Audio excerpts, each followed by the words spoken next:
E aí pessoal, tudo bem? O meu nome é Paulo Hatz, esse aqui é o Livraria em Casa. E o vídeo de hoje, gente, vai falar de um livro que eu já tava enrolando pra ler há algum tempo e que, sei lá, descobri que gera polêmicas, né? Descobri que ele divide opiniões, quer dizer, mais ou menos divide, né? Acho que majoritariamente as opiniões é de que o livro não seja bom. Mas aí, quando eu fui dar minha nota no Scooby, o livro tava com uma nota maravilhosa, altíssima. E aí eu fiquei...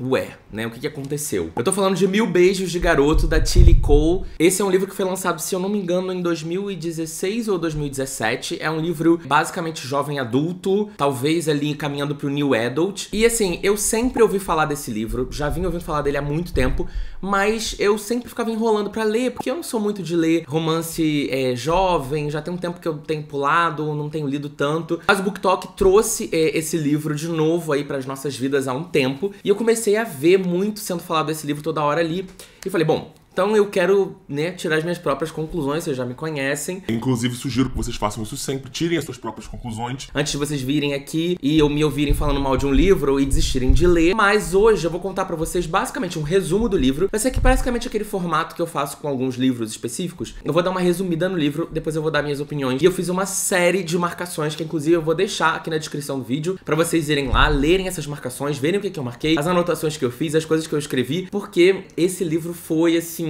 ele foi muito fértil de reclamações. Vocês vão ver que eu fiz muitas reclamações sobre esse livro. Já posso adiantar pra vocês que eu odiei esse livro. Realmente é um dos livros, uma das minhas piores leituras do ano, uma das piores leituras que eu já fiz na minha vida. Uma perda de tempo. Isso eu tenho certeza. Vocês vão entender por quê, mas eu quero ter calma, responsabilidade, porque ele fala sobre tópicos complexos. Eu sei que muita gente ama esse livro, se apaixonou por essa história, chorou muito, foi muito marcante. Então eu não quero destruir o livro pra ninguém, eu não quero destruir a memória, né, de vocês sobre esse livro, por favor, tá? Eu quero ser muito responsável. Então, se eu ficar muito empolgado, começar a xingar, começar a falar um monte de baixaria, releva, tá? Não leva isso pro coração. Espero que vocês continuem gostando de mim depois desse vídeo, beleza? Então, vamos lá. Inclusive, antes de começar a falar do livro, só quero também ressaltar rapidinho, porque quando eu falei que eu tava lendo, que tava, enfim, falei tanto lá no BookTok, né, na rede da Dancinha, quanto no Twitter, Scooby e tal, eu vi uma galera falando, porque agora as pessoas não estão gostando desse livro, de repente, comportamento de manada. Então, peraí, calma. Eu nem vi críticas antes de eu ler o livro, eu nem ficava lendo, não vi resenha, não tava ali acompanhando se as pessoas não gostavam ou gostavam do livro, tá? Tentei analisar ele do meu ponto de vista externo, bem longe da comunidade, dos fãs ou haters, etc. E eu vou tentar explicar pra vocês, embasar as minhas opiniões aqui sobre o porquê que eu não gostei do livro, tá? Então, beleza. Vamos começar agora com o resumo. Antes, por favor, se você não é inscrito no canal, se inscreve. Se você não dá um gostei, dá um gostei que ajuda muito, gente. Precisa dar gostei no vídeo, tá? Por favor. Lembre-se disso sempre, senão o YouTube não entrega, tá? Então tem que dar gostei no vídeo, comentar qualquer coisa, enfim. Vamos lá. Bom, eu não tenho nenhum roteiro de resumo do livro, eu vou resumir pelo que eu me lembro, tá? O livro conta a história da Poppy e do Rune. Eles se conhecem quando eles têm 5 anos de idade. Logo que o livro começa, o Rune, ele tá se mudando pra uma rua ali, que a Poppy vai morar do lado, ela mora do lado da casa dele. O Rune é um menino que vem da Noruega, a família dele veio toda da Noruega. Noruega. Eu falo no Rune, veio da Noruega. Mas eu realmente não consigo falar, tipo, MAC. Eu falo MAC Cosmetics. E ele tá ali aprendendo ainda a falar inglês, aquela coisa toda. E eles têm 5 anos, assim que ele desembarca do carro, assim que ele desce do carro da mudança, ele encontra com a Poppy, e a Poppy começa a conversar com ele, e já puxar assunto, e falar, você vai morar aqui do meu lado, vamos ser amigos, e blá blá blá. E assim, logo de cara, ele não gosta muito dela, mas depois, com o tempo, eles vão convivendo muito, e vão fazendo várias aventuras e coisas do tipo, e eles vão se tornando melhores amigos. Ao longo dos anos, né, as coisas vão passando um tempo ali, com 12, 13 anos, o Rune, ele vai sentindo que o sentimento que ele tem pela Poppy não é um sentimento só de amigo. Ele começa a sentir que tem alguma coisa ali a mais, e ele tá ali, né, ainda é aquela fase da vida da pré-adolescência que a gente ainda tá descobrindo gênero, sexualidade, né, a gente ainda não sabe muito bem entender o que a gente tá sentindo, se o que a gente tá sentindo é amizade ou é algo a mais, se a gente tá, enfim, atração, o que é atração, enfim. É aquele momento ali inicial da nossa vida, e ele começa a pensar em como que ele vai meio meio que abordar e falar com ela sobre isso, enfim. Eu não me lembro exatamente com que idade, se é com 12, se é com 13, mas eles começam a engatar num relacionamento ali de crianças e tal,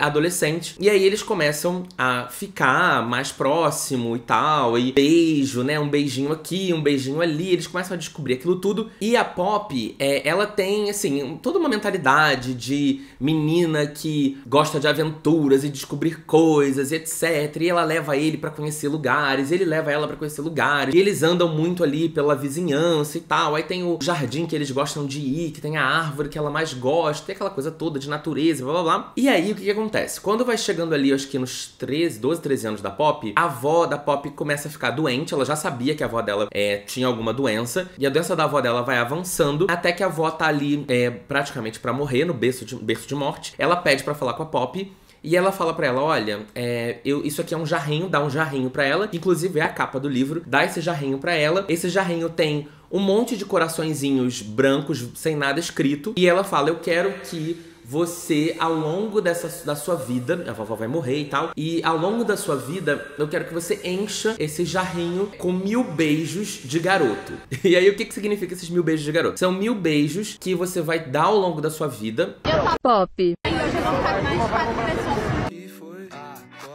Não sei se vão ser 1000 garotos diferentes, mas vão ser 1000 beijos diferentes, que foram beijos muito importantes, que mudaram a sua vida, que te fizeram muito bem, que te fizeram seu coração acelerar, etc, etc. E ela conta muito a história dela com o avô da Poppy, e como foi muito importante pra ela, como eles foram apaixonados a vida inteira, eles passaram a vida inteira juntos, e como eles foram apaixonados por todo esse tempo e tal, e ela quer a mesma coisa pra neta. E aí ela dá esse jarrinho e fala, eu quero que a sua missão a partir de agora seja encontrar dar esses 1000 beijos com o garoto que você for apaixonada. E toda vez que você der um beijo que for muito especial, você vai anotar o dia e tal, não sei o que, e vai colocar de volta no jarrinho. E aí a avó da Poppy morre e ela começa com essa parada de preciso juntar esses 1000 beijos. E aí ela dá o primeiro beijo dela com o Rune e ela fica, né, já logo apaixonada, e é um beijo que marca a vida dela, não sei o que, e ela começa a anotar todos os beijos mais especiais que ela vai dando no Rune ao longo da vida dela ali de adolescente, né, de criança, adolescente e tal, depois que a avó dela morre. Até que, quando eles têm por volta de 15 anos, acho que 15 anos de idade, o pai do Rune, todo mundo sabe que eles namoram na escola, todo mundo sabe que eles namoram, e eles já deram um monte de beijinhos e foram colocando ali na latinha. Na latinha não, no vidrinho, né, no negocinho, no jarrinho. E aí, quando eles têm por volta de 15 anos de idade, o pai do Rune, ele é norueguês, né, é uma família norueguesa, o trabalho dele fala que ele precisa voltar pra Noruega, sem data limite, eles não sabem quando eles vão conseguir voltar de volta pros Estados Unidos, eles vão ter que ir pra Noruega, e aí o Rune fica destruído, ele fica com muita raiva do pai, ele fica com muita raiva da família, ele grita, ele xinga, ele bate, ele faz um escândalo e tal, só que o pai fala, não tem jeito, não tem o que fazer, você tem que voltar com a gente tem que voltar, e você vai ter que ir com a gente. E aí ele surta, grita, chora, mas vai ter que ir embora, e a Poppy é o amor da vida dele, e aquela coisa emocionada, blá blá blá blá, mas eles têm que ir embora. Eles vão embora pra Noruega, antes de ir embora, eles transam e, né, perdem a virgindade um com o outro, e ele vai embora, e ele fica falando com a Poppy por carta, por e-mail, etc. Mas chega um momento específico que a Poppy desaparece. Ela para de responder ele e desaparece. E aí 2 anos se passam e o Rune volta pros Estados Unidos. E a Poppy, ela sumiu também dali da cidadezinha, do bairro deles por um tempo. Ela também ficou 2 anos fora. E ela acabou de voltar pra casa dela. Ela tava num outro lugar. Ela voltou pra casa dela. E o Rune volta pouco tempo depois, poucas semanas depois. Vão voltar às aulas. E eles têm agora 17 anos de idade por aí. E eles não se falam há praticamente 2 anos. O Rune, ele volta uma outra pessoa, completamente diferente. Ele volta com raiva. Ele volta totalmente roqueiro, entendeu? Ele ouve NX0, aquelas. Ele volta com cabelo grande, roupas pretas, tal. Mas ele é muito louro, porque ele é norueguês e tal, nórdico. E aí, ele odeia todo mundo, ele não fala com ninguém, ele odeia os pais, ele briga com todo mundo, ele arruma confusão, aquela coisa toda. Eles acabam se encontrando de novo na escola. Fica aquela coisa, né, aquela tensão, porque um não gosta do outro. Tipo, na verdade, o Rune, ele não entende por que a Poppy parou de falar com ele, então ele meio que tem raiva, mas não é bem uma raiva, é uma coisa meio, não sei o que rolou, se ela tá com outras pessoas e tal. A Poppy fica com a mesma sensação, tipo, a gente não se fala há tanto tempo, e você percebe que tem alguma coisa escondida ali. Por que a Poppy parou de falar com o Rune por esses 2 anos? E aí o tempo vai passando, eles vão se encontrando, se desencontrando, coisas acontecendo, etc. Aí vai pra uma festinha de escola, eles já estão no ensino médio, né, no final do ensino médio. Aí eles vão pra uma festa experiência de escola. E aí, tipo, ela acha que ela vê ele com uma outra menina. Aí ela acha que ele tá ficando com a menina mais chata da escola, que é a Avery. E aí ela, tipo, fica com raivinha, mas ao mesmo tempo não é raiva. Ela fica, tipo, com ciúme. Ela se sente mal porque ela que afastou ele. Quando o Rune, eu ia falar o Pop. Quando o Rune percebe que ela tá com ciúme e que ela tá, tipo, chateada, ele fica, ué, ela que parou de falar comigo, agora ela tá com ciúme? E aí ele vai atrás dela, depois dessa festinha, no meio da rua lá, tipo, de madrugada, de noite e tal. Ele vai atrás dela, ele alcança ela e ele começa, tipo, meio que eles começam a discutir e falar, por que você não falou comigo? Por que você parou de falar comigo? Por que você tá assim e tal, não sei o que. E ela fala, eu não quero falar sobre isso. É melhor que você realmente siga a sua vida, vai lá ficar com ela e tal. E ele fala, eu não tô com ela, na verdade ela tava dando em cima de mim, mas eu não tô com ela, eu quero saber por que você parou de falar comigo. E ela fala, não, eu não posso te falar, deixa pra lá, não é por nada, eu não quero mais ficar com você, a gente mudou, você mudou muito, você é uma pessoa que eu não reconheço mais, você tá de outro jeito e tal. E ele fala, é você que é culpada por isso, porque o seu desaparecimento me deixou com raiva, me deixou triste, me deixou mal, eu não consegui ter um dia feliz desde então, sem saber o que aconteceu com você, nenhum dos meus amigos sabiam o que aconteceu com você, ninguém conseguia me dizer, você desapareceu da vida de todo mundo, a culpa é sua por eu ser assim, rebelde, revoltado. E ela fala, mas eu não posso te falar o que aconteceu, e fica nessa coisa de eu não posso, eu não vou, eu vou, não vou, até que depois de muito pressionar ela conta pra ele que ela tá morrendo. E aí ele fica, como assim você tá morrendo? E aí ela conta que ela descobriu, assim que ele foi embora, ela começou a ficar, tipo, doente, assim, depois de um tempo, e ela achava que ela tava ficando assim por causa dele, tipo, muito sono, sem vontade de fazer nada, muito cansaço e tal, dor de cabeça, e ela achou que tinha a ver com, tipo, depressão, tristeza e tal, por ela ter perdido ele, né, sem saber quando que eles iam se reencontrar. Mas depois de um tempo aquilo não passava, e os pais dela resolveram levar ela no hospital. E aí eles descobriram que ela tem linfoma, que é uma doença, que é um tipo de câncer, né? Pelo que eu sei, posso estar falando uma merda muito grande aqui. E tava num estágio muito avançado e não tinha mais tratamento. E eles deram pra ela alguns poucos anos de vida. Ela tinha possivelmente mais algum tempo, mas ela não sabia exatamente quanto tempo ainda de vida. Talvez meses, talvez semanas e tal. E não tinha tratamento. Então ela resolveu voltar pra casa, depois de ter ficado 2 anos fazendo tratamento, tomando remédios, fazendo tratamentos super complicados e tal. Na casa da tia dela, que era tipo numa cidade maior, né, não na cidadezinha do interior que eles moravam, e ela descobriu essa doença e tal, e a doença não tinha tratamento, ela resolveu voltar pra casa e voltar a seguir a vida dela normalmente, até que ela morresse. Aí o Rune, ele fica mais destruído ainda, tipo, depois que ele sabe disso tudo, ele fica mais destruído porque ele perdeu 2 anos de convivência com ela por causa do trabalho do pai dele, ele culpa muito os pais por causa disso, então ele volta, ele xinga, ele grita, ele bate, ele chuta, ele coloca o NX0 na última altura, ele fica com muita raiva. Play on the safe side so I don't get hurt.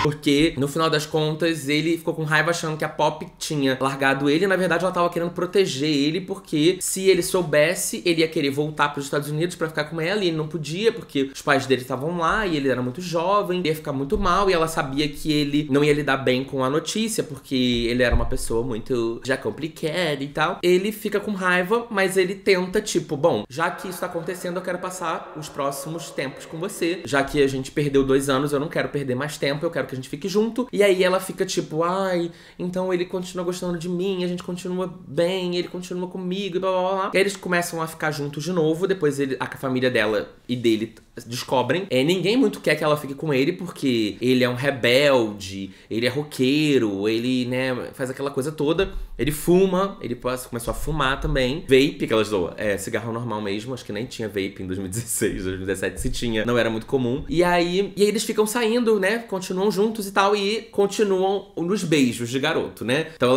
ela continua na contagem, porque ela tá muito longe de bater os 1000, e ela tá tipo, poxa, minha avó me deu um desafio de bater 1000 beijos de garoto, e eu não beijei ninguém durante esse período que ela ficou doente, né, que ela tava descobrindo a doença e ficou sem ele. E aí eles continuam fazendo as coisas e eles resolvem que vão cumprir o desafio e tal, e começam a dar beijo aqui, beijo ali, beijo aqui, beija lá, transa e não sei o que, beijo, transa. O tempo vai passando, a Pop também, ela gosta de tocar violino, se eu não me engano.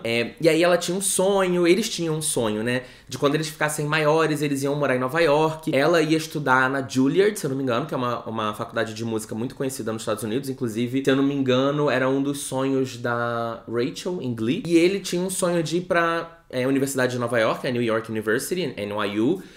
Ele ia estudar fotografia, porque ele adorava fotografar, e ela ia estudar música. E aí, ele, por exemplo, ele parou de fotografar durante todo o período que ele tava na Noruega de volta, porque ele ficou com muita raiva, aí ele jogou a câmera dele fora, eu não quero mais fotografar. E aí o pai dele resgatou a câmera, consertou a câmera escondido dele, e aí o pai dele dá a câmera de volta pra ele. Mas assim, ele tá com ódio do pai, mas aos poucos ele vai ganhando de volta a confiança e o amor pelo pai de novo. Aí o pai dele devolve a câmera. Na verdade, a Pop dá a câmera pra ele, mas ela conta pra ele que foi o pai que pegou a câmera do lixo, consertou, guardou. E aí a Pop dá a câmera pra ele, ele volta a fotografar. A Pop fala, eu quero que você volte a ter os seus sonhos, que eu quero que você, tipo assim, siga a sua vida depois que eu morrer, né? E ele fica meio que, eu não sei como é que vai ser da minha vida depois que você morrer, aquela coisa toda. Enfim, vida que segue. Eles continuam vivendo ali, enquanto ela tá bem, eles vão vivendo outras coisas, até que ela começa a ficar mais doente, né? Ela vai ficando, tipo, a contagem de glóbulos brancos dela fica instável e tal. E, obviamente, o que também acontece muito com essa doença é que ela vai ficando muito suscetível a outras doenças, porque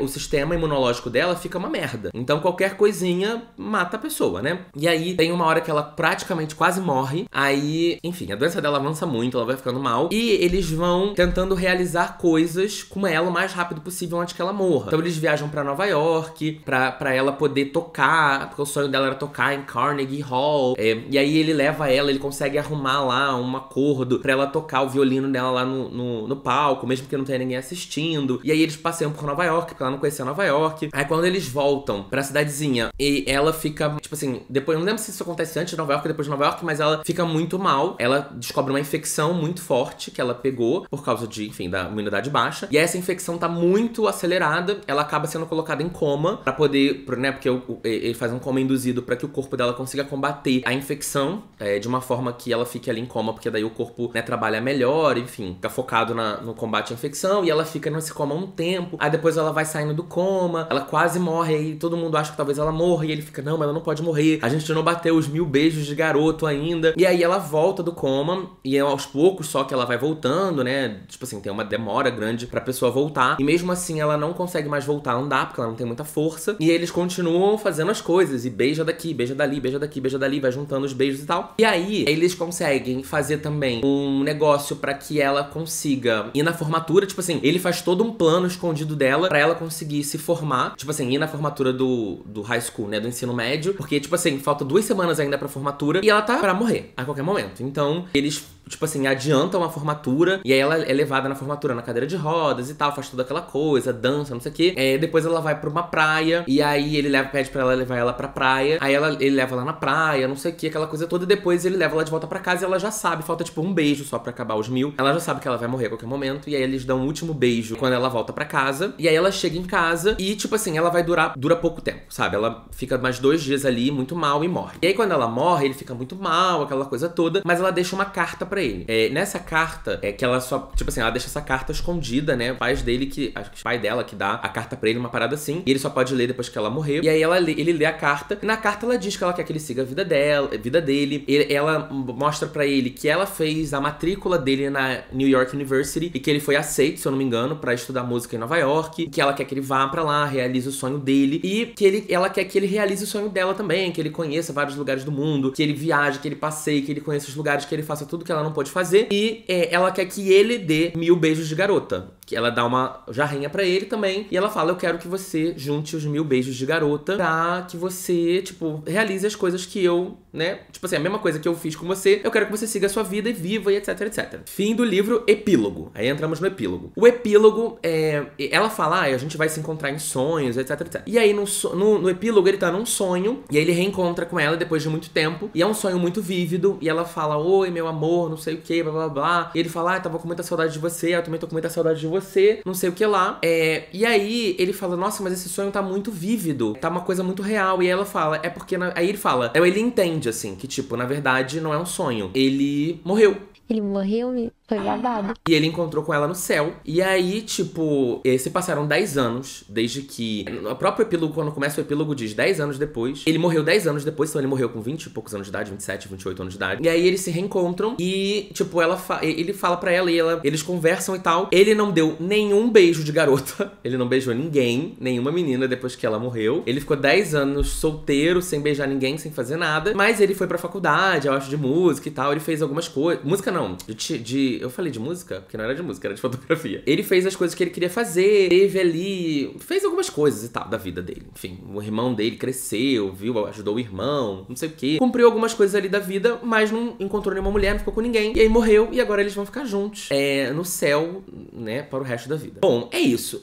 Eu acho que, obviamente, eu deixei vários detalhes pra lá. É um livro que não é tão curto assim. Eu acho que ele tem 300 e poucas páginas. E tem algumas coisinhas que vão acontecendo e tal. Talvez eu relembre aqui agora quando eu pegar as minhas marcações. Mas, basicamente, o que importa do livro é isso. E ela cumpre os 1000 beijos dela. Ele não cumpre os 1000 beijos que ela pediu. E aí tem essa coisa dele morrer com 10 anos depois da morte dela. Vamos agora para as minhas opiniões. Agora vai começar a parte boa, a parte gostosa.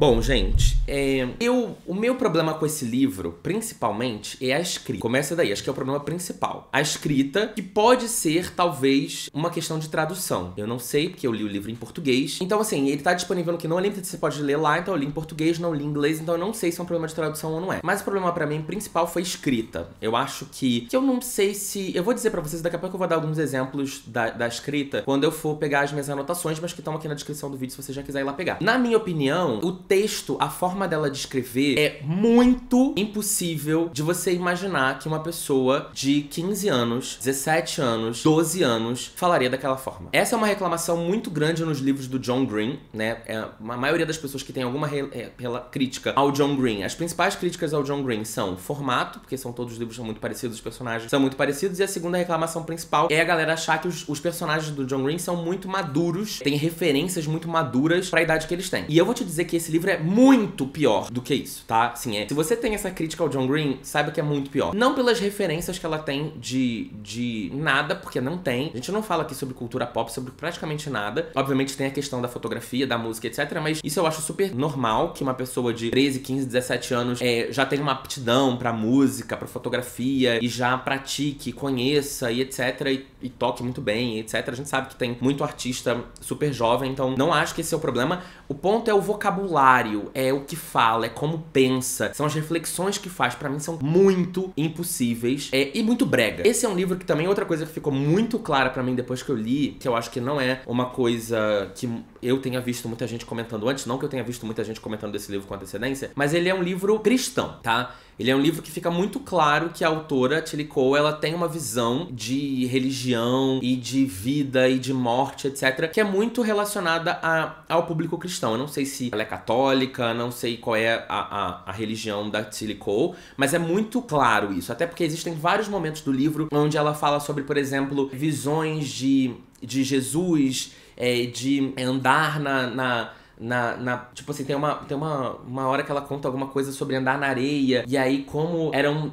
duas pegadas diferentes de duas pessoas e de repente era uma pegada só, e aí você entende que era porque Jesus estava carregando aquela pessoa no momento em que ela não poderia andar. Então faz muito essa alusão de que nos momentos em que você precisa, Jesus te ajuda, e etc, etc. E é por isso que ela só via, né, nessa historinha que ela conta, duas pegadas e não 4, porque era só uma pessoa carregando a outra, uma pessoa, entre aspas. E também toda essa visão do final do livro de se encontraram num além. No 7 além, como diz o Rodolfo. Que depois de 10 anos, etc, etc, que já vou chegar aí nessa parte do epílogo dos 10 anos pra frente. Então é muito claro que existe uma visão cristã, que eu não tenho nenhuma opinião contra ou a favor, é só pra deixar claro pra vocês que não leram o livro. Se quiserem ler ou deixar de ler, mas é só porque eu realmente não tinha ouvido muito isso sendo falado antes de ler o livro, eu não sabia que ia ter essa pegada. Quando eu comecei a ler o livro, eu não sabia muita coisa sobre ele, eu não sabia que era um sick lit, né, que a gente fala, que é uma literatura relacionada com doença, que é muito famosa, por exemplo, em A Culpa das Estrelas, do John Green, que tem, eu vi alguém comentando, quando eu falei que tava lendo esse livro, eu ia ler esse livro, alguém comentou assim,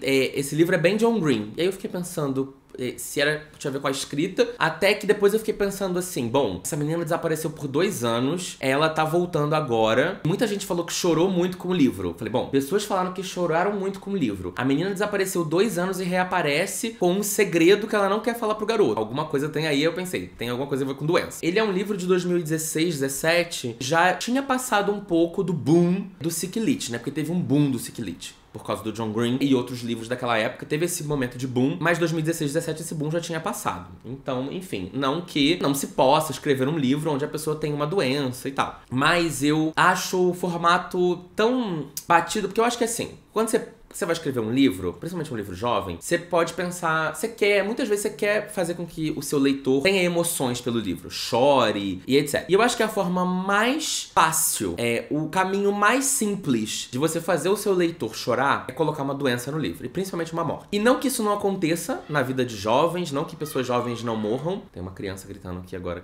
do lado do escritório. Mas não que isso não aconteça na vida real. Mas me preocupa um pouco quando o livro ele conta uma história que, primeiro, a autora ela tomou essa decisão de ir por esse caminho pra causar um choque no leitor. E eu acho que é um caminho que eu fico me colocando no lugar das pessoas com câncer, das pessoas que têm a doença. Eu não tô querendo problematizar aqui, dizendo, ai meu Deus, cancelem a Tilly Cole, cancelem o livro, porque ela não mostrou uma visão de sobreviver à doença, entendeu? É uma visão otimista do que pode acontecer com uma pessoa que tem uma doença dessa. Inclusive, linfoma, eu até descobri ontem que a Jane Fonda acabou de revelar, né, que ela tem, acho que há 6 meses ela tem se tratado de um linfoma, e ela mesma fala que 80% das pessoas sobrevivem ao linfoma. Reinaldi Giannichini teve linfoma, enfim. Algumas outras pessoas descobrem, é um tipo de câncer tratável. Obviamente, ela descobriu um câncer já num estágio muito avançado, onde ele não tinha tratamento, mas eu fico tão triste de ver um livro jovem que apela pra esse lado e que traz uma perspectiva tão triste sobre o câncer, e a gente já tem uma enxurrada de informação tão triste sobre a doença, que eu fico assim... É de bom tom? Não é de bom tom. Será que a gente precisa de mais um conteúdo, principalmente jovem? É o que eu sempre gosto de falar. Eu analiso o livro jovem de um jeito de como eu analiso o livro adulto. Porque depois a galera vai falar assim, porque você lê George Martin e ele mata todo mundo. Não tô comparando, tá? Uma coisa é uma coisa, outra coisa é outra coisa. Uma coisa é você levar pro jovem a mensagem de que você pode ter uma doença silenciosa e que do nada você vai descobrir essa doença e você pode morrer de um dia pro outro. E eu me coloco no lugar porque se tem uma parada pra mim que é uma das poucas paradas pra mim que é gatilho, é doença, principalmente doença que tá ali silenciosa. Porque, o que acontece? Eu tenho 33 anos. Eu sou da geração Laços de Família. Eu era um adolescente, uma criança. Eu nem lembro quando que era Laços de Família. Foi em 90 e pouco, eu acho. Anos 2000 que foi Laços de Família. Eu nasci em 88, então eu tinha 12 anos. 11 pra 12 anos ali. Eu era muito jovem. E Laços de Família foi uma novela que me marcou muito por causa da leucemia. E, gente, eu fiquei extremamente hipocondríaco depois de assistir essa novela com 12 anos de idade. Eu passei anos da minha adolescência com medo de leucemia, com medo de câncer no geral, tenho medo até hoje, inclusive. Pânico. Eu sou aquela pessoa que tem hipocondria e vai no médico pra qualquer coisa. Eu não sou hipocondríaco diagnosticado, tá? É uma coisa minha, da minha cabeça. Mas assim, tem a pessoa que ela tem medo de doença e ela vai ao médico toda hora, e tem a pessoa que tem medo de doença e ela não vai ao médico exatamente porque ela tem medo. E ela acha que vai descobrir e aí a vida dela vai acabar a partir de qualquer momento. Então, eu sou uma pessoa que eu sempre fui muito... Eu tenho muito medo. Sempre tive muito medo, sempre tive muito pavor disso. Em um determinado momento da minha vida, eu já tive uma doença que eu tive que retirar um negócio e tive que fazer biópsia pra descobrir se era cancerígeno ou não era. E naquela semana eu fiquei muito aterrorizado, que eu pensei, bom, chegamos ao momento em que todos os meus medos se realizam. Então, assim, quando eu penso num livro pra jovem, eu penso nessa coisa, sabe? No que a cabeça do jovem tá preparada ou não tá. Primeiro que eu acho brega. Já acho brega. Eu acho que é uma temática importante, relevante, mas pra gente tratar de maneira séria. E eu acho que de uma outra forma. Num outro lugar. Eu acho que a gente estuda biologia, a gente vai pro ensino médio, a gente estuda um monte de coisa ao longo da nossa vida. A gente tem um monte de conteúdo, um monte de outras coisas que a gente pode consumir quando a gente é jovem, que vão ensinar pra gente sobre coisas relevantes ou não. Então, por exemplo, eu tenho amigos médicos e esses amigos, eles são zero preocupados com doença. É muito engraçado, Porque quando eu falo qualquer coisa com eles, às vezes eu falo assim, ai, amigo, eu tô com um negócio. Ele fala assim, amigo, a probabilidade de ser uma coisa séria é micro. Então para de surtar antes da hora. E então as pessoas que são mais especialistas, elas são muito mais relax com certos assuntos do que a gente que não é. Então a gente que é leigo, a gente constrói um monte de monstro na nossa cabeça, e principalmente quando a gente é jovem. Então eu me preocupo muito com esse tipo de história pra um público jovem. É isso que eu já falei, eu acho brega, porque eu acho que é pra causar, é pra impactar, é pra fazer as pessoas chorarem, se descabelarem, etc. E eu acho que gera uma ansiedade nas pessoas desnecessária pra essa fase da nossa vida, em que a gente é ansioso com absolutamente tudo. Então, minha maior ressalva é sobre isso. Mas a minha crítica maior desse livro não é isso. A minha maior crítica é a escrita. Eu achei a escrita muito ruim. Não sei se é o primeiro livro da autora, talvez não seja. Se for, é explicável. Se não for, é mais complicado. Mas eu achei a escrita muito fraca. Eu vou dar aqui alguns exemplos. Eu achei a escrita muito ruim. E toda a construção de personagem dela, sabe? Pra mim aquilo é tudo muito óbvio. É tudo muito raso. Então, por exemplo, o menino foi obrigado a se mudar. Aí ele vira aquele bad boy. E aí ele volta com 17 anos um grandíssimo bad boy. Claro, pode acontecer na vida real. Óbvio que pode. Mas assim, pode não acontecer, gente, sabe? É mais normal que não aconteça. A gente com 14, 15 anos de idade, a gente passa por uma cacetada de desilusão amorosa. Vamos ser sinceros, com 15 anos a gente passa por muito mais desilusão amorosa do que, meu relacionamento. 15 anos a gente não tem relacionamento direito, assim, é óbvio que a gente é apaixonado. Eu era emocionadíssimo quando eu era criança e adolescente, eu me apaixonava por todo mundo. E eu sofria por todo mundo, eu só fui namorar com 19 anos, então até os meus 19 anos eu só sofria, né? Então assim, mas é muito comum que a gente passe por isso, e ao mesmo tempo que é comum que a gente passa, a gente deixa de passar e daqui a pouco a gente evolui pra uma outra coisa e tal. E me incomoda também muita coisa do voltou bad boy por culpa da garota. Também me incomoda a coisa da garota que tinha que desaparecer da vida dele sem poder contar. Ou assim, tudo bem, você não quer contar que você tá com câncer e tá morrendo? Tudo bem, você não precisa contar, mas você precisa sumir da vida do garoto? Você não precisa sumir, você pode continuar falando com ele, entendeu? Até o dia que você morrer, e aí a sua família vai falar pra ele, olha, querido, então, sua namoradinha morreu. Seu namoradinho online do UOL, né, do bate-papo da UOL, ela morreu. Mas assim, o garoto ele vai sofrer de qualquer jeito. Você desapareceu da vida do menino. Ou você morreu, tipo, você vai traumatizar esse garoto de 16, 17 anos do mesmo jeito. Eu não tô aqui questionando a decisão da personagem, eu tô questionando a decisão da autora. Porque eu acho que foi tudo. A autora pensou, o que eu preciso fazer pra, tipo assim, criar uma confusão muito grande e tocar o meu leitor. Mas eu acho que o autor tem que fazer essa reflexão mesmo, mas o objetivo final, o produto final, tem que ser uma coisa criativa, bem elaborada, que seja bem explicada. E eu acho que isso aqui foi tudo. Ela foi, assim, no básico do básico do básico pra causar o impacto que ela queria causar. Então isso me incomodou muito. Outra coisa que eu acho muito brega é a avó da garota. Gente, isso quando eu contei isso pro Rodolfo dessa sinopse, a gente já começou a rir na hora. A avó da garota, no leito de morte, me saca um jarro com 1000 corações. Eu não sei de onde ela arrumou 1000 corações de papel. Será que ela ficou cortando um por um em casa? Ao longo da vida ela foi cortando, tipo, não, peraí que eu tenho que dar pra minha neta 1, 2. E devia estar a conta certa. Quem que auditou essa jarra? A qualidade. Exato. E se ela cortou 900 corações e a menina achou que tava certo? Eu ia com certeza errar. Imagina, eu ter que ficar recontando, recontagem, pra garantir que o jarro tem 1000 coraçõezinhos brancos pra ela poder escrever lá o dia e o horário. E aí ela sempre botava dia 2 de setembro de não sei o que. Beijei Rune embaixo da ponte, do viaduto. E meu coração quase explodiu. Aí ela botava beijo número 230. Gente, aí eu fiquei, por que essa avó ia fazer isso? Faz uma planilha no Excel. Não é muito melhor? O epílogo podia ser o fantasma da avó, contando.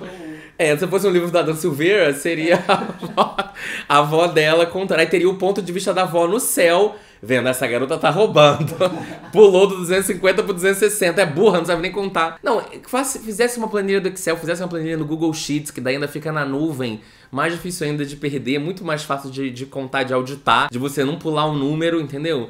Muito mais simples. Então, assim, do nada, minha avó ainda fala assim, a avó ainda era o quê? Homofóbica. Porque a avó chega e fala, eu quero que você dê um beijo de garoto. E se a filha falasse, Mas, vó, a gente tá em 2016, eu quero beijar a garota também. Se eu beijar a garota, o quê? Eu tenho que tirar um coração? Se eu beijar uma garota, eu tenho que dar 2 pra compensar? Como é que é a regra, né? É uma negativada nos corações. É negativo de coração.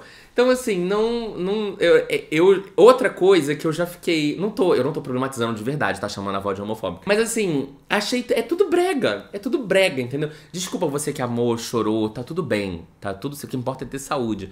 Mas, assim, é um pouquinho brega, tá? Pra mim é um pouquinho brega, mas eu tenho 33 anos, entendeu? Então, assim, não é pra mim, não foi escrito pro meu público, tá? Uma parada que muita gente tem cancelado ou problematizado o livro... eu vi muita gente falando assim, nossa, esse livro é muito problemático. Ou, esse livro é muito cancelado e tal. E aí eu fiquei caçando isso no livro. Entendi basicamente o argumento das pessoas depois que eu dei uma olhada no por que as pessoas estavam falando disso. Eu entendi em partes, eu não quero vir aqui ser a polícia problematizadora, mas esse livro ele tem uma coisa de realmente dependência emocional. E eu vou falar pra vocês dessa dependência durante a minha leitura dos trechos. Porque, assim, em diversas horas, ele fala, você é minha, eu sou seu, só você que me interessa, o meu mundo vai acabar porque eu não tenho você, porque eu fiquei 2 anos, eu não beijei ninguém, eu não fiquei com ninguém porque eu pertenço a você. E aí depois, quando ele morre, 10 anos depois, ele fala pra ela, eu não beijei ninguém porque eu pertenço a você. Essa boca não beijou ninguém porque essa boca pertence a você. E é o tempo todo isso. O tempo inteiro isso é reforçado. Eu pertenço a você, você pertence a mim. E é aquela coisa de eu só posso ser feliz e completo se eu tiver essa pessoa. E, desculpa, você tem 13 anos de idade, more. Você tem 13 anos de idade, tu não pertence a ninguém. A teu pai, olhe lá. Né? Teu pai e tua mãe, olhe lá. Por isso que eu falo, brega, mal escrito, comportamentos completamente incompatíveis pra pré-adolescentes e adolescentes. E ao mesmo tempo tem essa vibe de eu só posso ser feliz se eu tiver você. A minha vida não significa nada se eu não tiver você. Os meus pais destruíram a minha vida porque eles me tiraram de perto de você. Quando na verdade você coloca no lugar dos pais desse garoto. Você tem um trabalho, aí o seu trabalho, você mora nos Estados Unidos, você não é cidadão americano. Muito importante lembrar isso a vocês. Você é norueguês. Você está nos Estados Unidos com visto de trabalho. Não que isso seja explicado no livro. Mas é óbvio, né? Pra você ser cidadão americano, gente, pra você ser cidadão americano, são muitos anos morando nos Estados Unidos. Muitos anos. Assim, tem gente que demora 15, 20 anos pra conseguir a cidadania americana. E se eu não me engano, pelo que eu sei, inclusive com base no podcast da Mulher da Casa Abandonada, quando você ganha a cidadania americana, você abre mão da sua cidadania de nascença. Então você deixa de ser norueguês, por exemplo, e passa a ser americano. Você é obrigado a abrir mão da sua cidadania de nascença. Então quando você volta pro seu país de origem, seja pra viajar, pra férias ou pra morar, você tem que ter autorização do governo para residir, de novo, né? Ou você tem que ter visto de trabalho, ou você tem que ter visto de estudante, ou algum visto específico. Inclusive, por exemplo, se você abre mão do visto da cidadania brasileira, né? Da sua cidadania de nascença brasileira, e se torna cidadão americano, quando você vem ao Brasil de férias, você tem que ter visto para entrar no Brasil. Mesmo que você tenha nascido no Brasil, você passa a não ter mais a cidadania brasileira. Eles eram noruegueses, eles moravam nos Estados Unidos há cerca de 10 anos por aí, quando eles tiveram que voltar pra Noruega. E é aquilo, o seu emprego te chamou, você não vai ter mais visto de trabalho, logo você não pode mais residir nos Estados Unidos, porque você não vai ter visto pra morar no país. Então você é obrigado a voltar pro seu país de origem, a não ser que você arrume um outro visto de alguma outra coisa pra continuar no país. O garoto tem 15 anos de idade, ele ainda não tem idade suficiente pra morar sozinho. É lógico, tem gente que se emancipa com 15 anos, etc. E aí ele ia ter que dar entrada num visto de estudante pra esse menino pra ele continuar morando ali. Mas, gente, 99% das famílias, ou eles iam falar, então o pai volta sozinho pra Noruega pra morar lá, trabalhar, e o garoto e a mãe ficam. Mas aí qual é o visto da mãe? Porque o garoto pode pedir um visto de estudante, mas e a mãe? Vai pedir visto de estudante também? Vai ter que entrar no cursinho. Enfim, toda uma burocracia de visto americano que eu nem entendo 100%, tá? Eu entendo também só um pouco, não muito. Então, como é que você faz? Como é que você separa a família? Separa a família ou não separa a família? Aí, a família não quer se separar, a mãe não tem visto, não tem como ficar, sustentar 2 casas, enfim. Toda uma treta, né? Então, gente, 99% dos casos não tem o que fazer, né? A família tem que levar o garoto embora mesmo. E o garoto vai fazer o quê? Vai fazer namorar online, se quiser. Vai encontrar nas férias. Vai encontrar de 6 em 6 meses, de 1 em 1 ano. Até, por exemplo, talvez ele conseguir aplicar para uma faculdade americana e ir para os Estados Unidos fazer faculdade. E aí depois talvez conseguir um emprego. E assim que muita gente fica nos Estados Unidos, né? Vai fazer curso, faculdade, arruma um emprego e consegue visto de estudante, visto de trabalho, até que você consegue, depois de um tempo morando no país, você consegue aplicar pro... Ou casa com uma pessoa local. Poderia isso acontecer também. Esse menino poderia casar com a Pop em algum momento e entrar como green card de casamento. Não como cidadão ainda, mas como green card. Enfim, tretas, né? Que a gente já sabe. Também, ao mesmo tempo, o garoto se coloca num lugar de rebelde sem causa. Ele teve uma motivação, lógico. Mas é tipo assim, eu fiquei rebelde porque você desapareceu. E, tipo, a menina tava lá morrendo, né? Tipo assim, dá licença, eu tô ali morrendo rapidinho. Então não deu pra... Mas, ao mesmo tempo, também eu acho que não tem justificativa. Mesmo que você esteja morrendo, você tem que... sumir da vida dos outros, fazer ghosting não é legal, não faça, tá? Teve essa questão da dependência emocional muito forte, muito bizarra. Que esse livro realmente... romantiza e naturaliza. E é uma parada que me preocupa também demais quando a gente tá falando de um público jovem. E, por último, a parte do epílogo, onde o menino morre.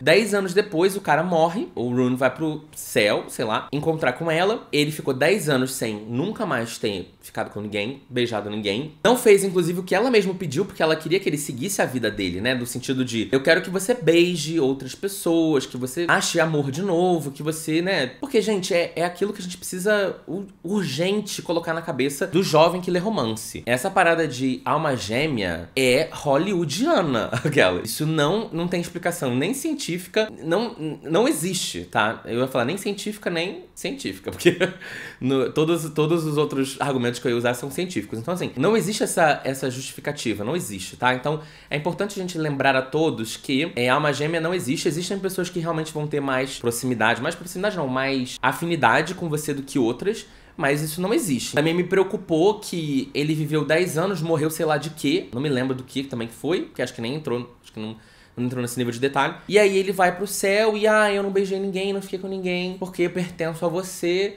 e tal. Triste também, né? O menino viveu até os 27 anos. Eu falei, que livro triste. Que perspectiva que dá pro jovem, né? Um morre com 17, outro morre com 27. Poxa, que delícia, né? E eles se encontram no céu, nessa coisa que é uma visão de algumas pessoas, mas não é a visão de todas as outras pessoas, né? Eu nem tenho uma opinião formada sobre isso, tá? Sobre céu, sobre ter céu, não ter céu, tem outra vida, não tem outra vida. Não tenho, tá? Essa explicação. Essa opinião formada sobre isso, que eu acredito que eu deixo de acreditar. Prefiro ir vivendo, né? Porque esses assuntos me deixam um pouco ansioso. Então eu prefiro ir vivendo e, depois a gente descobre. Mas assim, eu me preocupo de novo com a mensagem, entendeu? Qual que é a conclusão que o jovem tira? E aí as pessoas ficam isso. Choram pra cacete. Eu acho que chorar em livro é muito bom. Eu adoro chorar em livro. Esse eu não chorei, porque eu achei muito brega. E eu tava doido que acabasse logo. Mas assim, eu gosto de chorar em livro. E eu choro em vários livros. Eu já falei pra vocês, tem vários. Acho que tem mais de um vídeo aqui. Acho que tem um vídeo só. Eu lembro de livros que me fizeram chorar, mas eu choro com frequência lendo. E, tipo, eu realmente fiquei preocupado com a mensagem que essa história traz, sabe? Eu vou entrar logo nos... Já me estendi bastante. Vou entrar logo aqui nos comentários. Comentários não. Alguns comentários meus, mas algumas marcações também. Eu fiz 72 marcações e escrevi 52 notas. Então, até que foi bem produtiva essa leitura. Aquela. Aí, por exemplo, logo a primeira marcação é uma assim, ó. Ela falando pra ele. Talvez sejamos como a flor da cerejeira, Rune, como estrelas cadentes. Talvez tenhamos amado muito e muito jovens, e a chama foi tão brilhante que tivemos que esmaecer. Então ela apontou pra trás de nós, para o bosque florido. Beleza extrema, morte rápida. Tivemos esse amor o tempo suficiente pra nos ensinar uma lição, pra nos mostrar o quanto somos verdadeiramente capazes de amar. Com 15 anos de idade. Com 15 anos de idade, você ia me sacar esse texto? Gente, e ainda é um texto brega, gente. Olha isso. A chama foi tão brilhante que tivemos que esmaecer. Esmaecer. A gente só usa esmaecer com 15 anos quando a gente aprende PowerPoint. Que tem uma transição lá, que é esmaecer. A gente só aprende essa palavra por causa do PowerPoint. A gente não usa essa palavra com 15 anos em nenhum outro momento.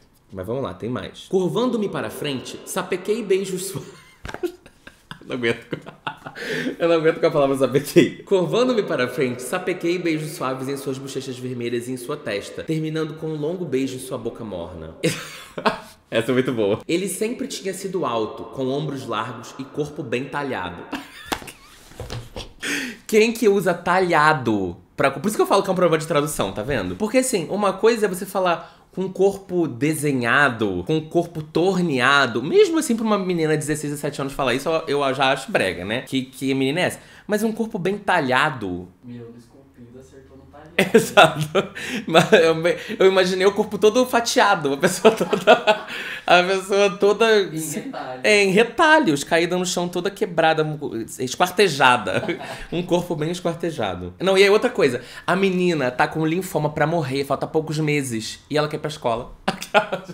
Eu falei assim, garota, vai viver, vai fazer outras coisas, vai ler um livro bom. Vai passear, vai pra praia, vai curtir, vai fazer compra, gastar todo o dinheiro da sua mãe. Mas aí você vai, ela falou assim, eu quero ir pra escola. Mesmo passando mal, a mãe dela ainda fala pra ela, Pop, querida, você não precisa ir à escola hoje se não quiser. Até porque, né, não vai adiantar de nada. Mamãe, eu gosto da escola, eu quero estar aqui. Além disso, tenho aula de história no quinto tempo. E você sabe o quanto adoro, é minha aula predileta. Eu não adoro predileta também, com 15 anos, falando predileta. Predileta, só quem usa também é novela da Globo. É personagem da novela das 8, que fala, ai, essa é minha música predileta. É igual fala depois. Depois é muito coisa de ator da Globo que fala depois. Vocês falam depois? Eu gostaria de saber isso, porque eu nunca conheci uma pessoa na vida real que falasse depois. Só Suzana Vieira, Cristiane Torlone, que falam depois. E ainda falam depois. Ainda tem uma Sofia.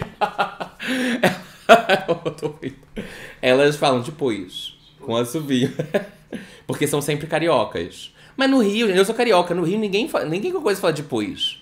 Então eu sempre fiquei nessa. Você já viu falando depois em novela? Nunca. Não, novela sim. Em novela, mas na As vida. Helenas todas. As Helenas sempre falam depois. Peraí. Sabe, você já viu no TikTok aquela mulher que ensina etiqueta?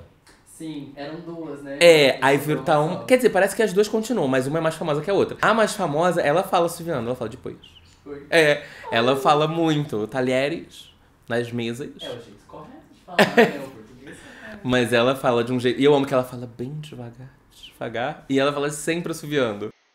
Alguém me perguntou o seguinte: quando tem alguém que te faz perguntas indiscretas, invasivas, E aí eu sempre. O Rafael adora ver. Aí eu sempre fico imitando ela quando ele tá ouvindo do meu lado. Aí teve uma parte muito boa aqui, ó. Você está me dizendo que não tem opinião sobre a aparência do grande amor da sua vida. Agora que ele está mais velho e, na minha opinião, um gato e tanto? Eu amo, tipo assim, as frases. Eu até botei assim, gente, o que é isso? O Quai? Você já viu hoje? As novelas do Quai, eu amo. Nada se comparava à traição de um beijo de lábios prometidos. Seria muito Quai mesmo se no final a avó tivesse aparecido assim, ó. E ainda faz aquela subidinha assim, ó. Quando a avó entrega o jarro e depois vai subindo, sabe? Mostra os pezinhos. Só o pezinho subindo, assim. Eu amo esses vídeos do pezinho subindo. Aí, tá vendo? Quando ele culpa ela, ele fala assim: você me deixou assim, Pop. O Rune que você conhecia morreu quando você virou uma vaca e quebrou cada promessa que fez. Eu amei. Aí ela, tem uma hora que ela fala, eu vou ter uma risada. Ela diz pra ele assim: preciso de corações de luar e sorrisos de raio de sol. Essa frase é muito boa, acho que eu vou até tatuar. Será que deve ter gente que tatuou, né? Ai, se você tatuou, eu acho uma frase muito bonita. Corações de luar e sorrisos de raio de sol. Ela fala isso depois também. Quando ela descobre que ela vai morrer, ele fala: eu ia perder minha única razão de viver. Que é pra reforçar aquela coisa de que não existe vida sem Pop. E nem sem Rune. Eu me perguntava se você tinha ficado mais bonito, o que me parecia impossível. Seu sorriso sumiu e ela disse: e vejo que ficou. Quando eu vi você no corredor na semana passada, eu não podia acreditar que você estava ali, na minha frente. Mais lindo do que eu poderia ter imaginado. Ela puxou brincando meu cabelo, com seu cabelo loiro brilhante, ainda mais longo, seus olhos de um azul mais luminoso do que jamais foram, e tão alto e forte. Os olhos de Pop encontraram os meus e ela disse suavemente: meu viking. Eu amo. Do nada. É porque ele é norueguês. Norueguês. Tá, super. Porque ele é norueguês. Não consigo viver sem você. Você é minha pra sempre e sempre. Você está destinada a andar ao meu lado por esta vida. Eu amo também. Quem que fala isso com 15, 16 anos? Você está destinado a andar por esta vida ao meu lado. Gente, não dá. Eu sou essa garota, Rune, a que espera a tempestade passar simplesmente para vislumbrar um arco-íris. Por que ser infeliz quando você pode ser feliz? É uma escolha óbvia pra mim. Por que ter depressão se você pode não ter? É simplesmente não tenha depressão. Não tenha depressão, galera. A dica de hoje é igual o... Eu me lembro do programa da Fernandona, que era da Tata Werneck. Ela falava... Fernandona, gente, era um personagem da Tata Werneck no Comédia MTV. Muito antes de Tata Werneck ser famosa. Teve um que ela fala: a dica de hoje é: seja feliz. E aí tinha uma que ela falava assim: a receita de hoje é manteiga. Eu amo também. Ah, Rune ainda é ciumento também. Mas tudo bem, com 17 anos todo mundo é ciumento. Esse pano eu vou passar, mas vai ser de leve. Eu amo também. Ele pede a comida dela, sempre pergunta. Eu odeio. Olha, gente, tem uma coisa que é um comportamento de homem, de filme, série, livro. Que eu odeio. É o homem que pede a comida pra mulher sem perguntar o que ela quer. Aí me dá um ódio quando o cara faz isso em filme, em série. Se eu fosse eu ia falar, o quê? Uma vez o Rafael, ele brincou de fazer isso. Essa é uma história boa. Quando eu tava ficando com o Rafael e a gente sabia que a gente ia começar a namorar assim que o carnaval passar. Aí o carnaval acabou, ele passou em São Paulo, eu passei no Rio. Eu cheguei do carnaval, ele me buscou no aeroporto e tal. E aí ele me levou pra jantar. Eu já sabia que o namoro ia começar ali, né? Ia vir o pedido de namoro, mas eu não sabia que ia ter uma coisa muito formal. A gente foi num restaurante em Pinheiros, inclusive, bem perto de hoje onde a gente mora. E aí eu fui no banheiro. A gente tinha pedido as comidas, a entrada e tal. E eu pedi uma Coca Zero. Na época eu não bebia Coca Zero, eu pedia Coca normal. E ele pediu, sei lá, água e uma entrada. E aí, ou ele pediu suco, sei lá. Aí eu fui ao banheiro. Quando eu voltei do banheiro, sentei e tal. Daqui a pouco vem o cara com um balde e um vinho rosé. E aí, ou um champanhe, sei lá, e botou na mesa. Aí eu falei, o que é isso? Aí ele, eu pedi pra te pedir em namoro. Você quer namorar comigo? E pra gente comemorar. E aí eu falei, quero. Aí, beleza. Aí nisso chega o cara com a entrada. Eu falei, ué, cadê minha Coca? Aí eu falei, eu cancelei sua Coca. Eu troquei pelo vinho. Aí eu, quê? Não, mas eu... Eu falei, não, mas eu quero a minha Coca. Eu quero Coca também. Aí ele, mas você vai beber Coca e vinho? Eu falei, sim. Eu não como comida sem com álcool. Eu detesto. Aí ele, achei que eu tava sendo romântico. Eu falei, não, moço, pode fazer minha Coca. Não descancela minha Coca. Eu falei, que história que cancelou minha Coca. Quem te deu esse poder de cancelar minha bebida? Eu não gosto disso não, hein. Não façam isso comigo, aquelas. Cancelar. Aí ele tem uma hora que ele pede. E sabe qual é a comida que ele pede? No lugar dela? 2 cozidos de lagostim. Com 15 anos de idade, 17 anos, eu não sei nem o que é lagostim até hoje. Eu não sei nem o que é lagostim. Eu sei o que é lagosta. Lagostim é o quê? O filhote? Eu não sei, deixa eu procurar aqui. O avô? Um apelido da lagosta. Lagostim. O lagostim é diferente. Lagosta e lagostim. Qual é a diferença entre lagosta e lagostim? Quanto às diferenças no paladar, tenha em mente que o sabor da lagosta é ligeiramente marinho, quase doce, se bem preparado. Os lagostins, por sua vez, têm um sabor de fruto do mar, ao contrário da lagosta, que é suave. Então, um tem mais gosto de mar do que o outro. Um é doce ou é salgado. Eu não sei. Qual é a diferença entre camarão e lagostim? Engana-se quem pensa que lagostim é uma lagosta pequena ou um camarão super desenvolvido. Todos são crustáceos, mas há outras características além do tamanho que as diferenciam. O camarão não possui pinças, o lagostim sim, mas ele não tem longas antenas como sua prima mais famosa, a lagosta. Então, o lagostim é primo da lagosta, tá? Mas a lagosta é mais famosa. Então, ou seja, eu acabei de descobrir agora, mas o Rune com 17 anos vai saber o que era lagostim. Às vezes é comum na Noruega, pode ser. Noruega às vezes come muito lagostim. Não, e outra coisa, né? Eu também amo como tudo eles conseguem fazer. Muito simples. Ele conseguiu fechar o Carnegie Hall pra ela tocar violino com a orquestra sinfônica do lugar. Então, tipo assim, simplesmente ele conseguiu fazer isso em Nova York. Sei lá, deve custar o quê? Uns $100 mil pra você conseguir alugar o Carnegie Hall com a orquestra lá. Depois, ele conseguiu adiantar, junto com os alunos, conseguiram adiantar a formatura em 2 semanas. Porque também é muito fácil você reorganizar todo o salão, a comida, a coisa toda. Coisa de livro, de filme, né? Que a gente sabe que na vida real eles vão falar assim, não, a gente faz uma festinha surpresa, a gente pede um prato de doce, um de salgado na garagem de alguém e a gente finge que foi a formatura. Mas no filme, no livro, sempre consegue. E ela também, eu adoro também gente que consegue fazer a matrícula na universidade pela outra pessoa. Eu não consigo fazer nem pra mim, quanto mais pra outra pessoa. Tem que ter um monte de dado, um monte de coisa, um monte de informação, mas ela fizeram tudo planejado, sem ninguém saber. Conta por que ele morreu depois? Eu não lembro se falava. Acho que é agiota, né? Ó, quer ver? Eu amo que todas as minhas marcações que breguice, quem fala assim? Risos. Seu peito duro me manteve presa na parede, encurralada, enquanto ele me possuía com seu beijo. Seu peito duro e metida de peito duro. Turma querida, eu tenho você ao meu lado, e ele me tinha, assim como eu o tinha. Olha como é que escreve mal ainda. Ele me tinha, assim como eu o tinha. A escrita e a tradução, cagada. Teve uma aqui, inclusive, até uma hora que eu morri e falei assim, gente, quanta pop. Foi aqui, ó. Não. Pop deu ré no carro e saiu da entrada. Embora você vai adivinhar logo logo. Liguei o rádio na estação costumeira de Pop e me encostei no assento. A voz suave de Pop começou a encher o carro. Eu falei, caralho, quanta pop! Que merda de Pop, toda hora Pop. A gente tem que usar outras formas, gente, pra montar o texto pra não ficar a mesma repetição de palavra. Isso aqui é o básico, aquelas. Ó, tem uma aqui. Ela fala assim, você sabe, eu nunca fiz nada mal comportado ou ruim antes, Rune. Sou uma boa menina, creio. Quem que fala assim, sou uma boa menina? Creio. Tipo, sério, aí o que eu falo, é a tradução? Não sei. Talvez ela tenha falado I'm a good girl, I believe.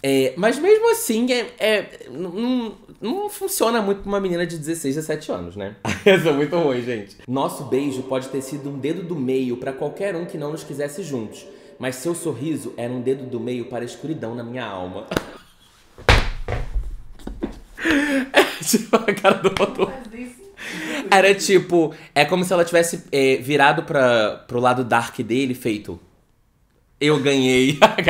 Eu tirei ele do lado dark. Eu sou a luz. Tá vendo? É tanta marcação que eu não consigo parar, gente. Esse vídeo vai ter 2 horas só de marcação, que é muito bom. Quando você está perto... Olha a breguice, gente.